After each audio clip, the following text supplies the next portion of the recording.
Welcome. Be sure to hit the subscribe button for more great read-alouds. Enjoy the story. Kid Scientist Archaeologists on a Dig. Written by Sue Fleiss. Illustrated by Mia Powell. Who wants to travel back in time? Sam asks his team of archaeologists as they all prepare for their first day of digging in Cambodia. After months of research, we're finally at the world's biggest religious temple. Angkor Wat, Mika exclaims. Sam's team is hoping to find artifacts, which are objects left behind by ancient people. Archaeologists study artifacts to learn more about history and people who lived a long time ago. When the team arrives at the temple, they stop to admire it. I knew the temple was large, but now that we're here, it looks massive, says Tara. The Khmer people built this temple around the 12th century and dedicated it to Hindu god Vishnu, says Johan. He reads off some other background information they learned before their trip. At the temple, we know that they made and used pottery, carved drawings, and built statues. Even though it's called a dig, archaeologists actually remove dirt slowly and carefully, layer by layer, so they don't damage any artifacts they uncover, and so they can document the whole process.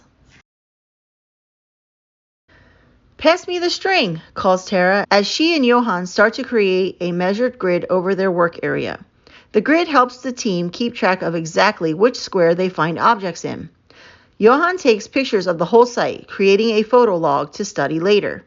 Mika starts taking notes about everything they discover. Find anything yet? She asked. Do animal droppings count? Asked Tara, who was sifting through the dirt with a sieve, a screen-like tool that separates smaller particles from larger ones. Because that's all I've found so far. Using the sieve lets her catch even the tiniest artifact fragments, like beads or other small remains. As Sam sweeps deeper with a small brush, something catches the light. Come quick, he says. I found something.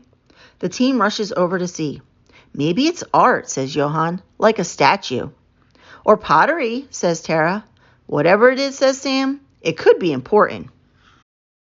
Together, the team carefully brushes, scrapes, and sifts away more dirt while also taking photos and notes. Soon they've uncovered several pieces of decorated pottery buried 3 feet below the surface. You were both right, says Sam. It's art and pottery. And it looks like these pieces may all be part of one large pot. The 4 archaeologists then gently free the pieces from the ground.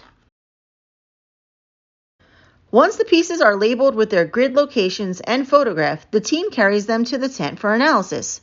Tara remarks that the pot is made of clay, so when it was first made, it was heated to high temperatures or fired. This process makes the clay hard and strong. Mika notes that some of the pieces are decorated with parts of a face. Could this be an image of Vishnu? Johan pulls out his book about Angkor Wat. Look here, he says, showing the team. This piece looks like part of Vishnu's crown, and these pieces show some of his face. Archaeology is like putting together pieces of a giant puzzle, says Sam. In this case, the puzzle is a pot, says Tara. And the pot is a clue to the past, adds Mika. Sam places the labeled pieces in sealed plastic bags, and everyone heads to the nearby lab. On the way, they start to develop a hypothesis, or a guess based on evidence about the pot's age. Could we use the spot dating method to estimate how old the pot is? Asked Mika. Great idea, says Sam.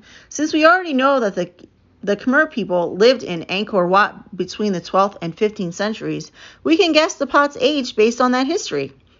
That means the pot could be about 900 years old, says Johan.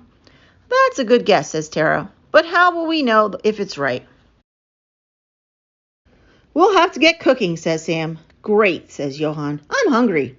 Not that kind of cooking, says Tara. We're going to crush a test piece and reheat it to find a more exact age of the pot.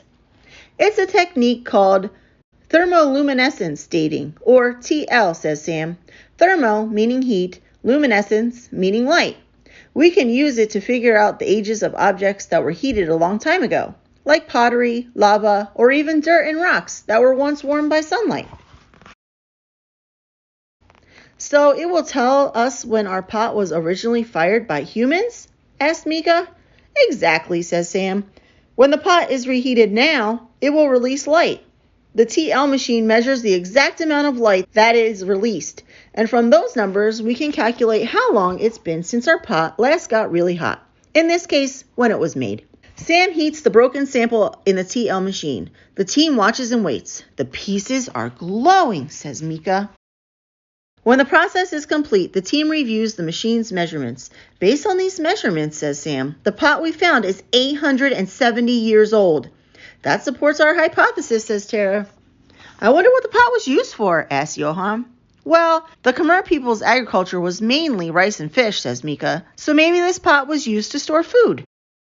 The team organizes their new data, shares it with other archaeologists at the dig site, then plans to excavate the rest of their grid over the next week.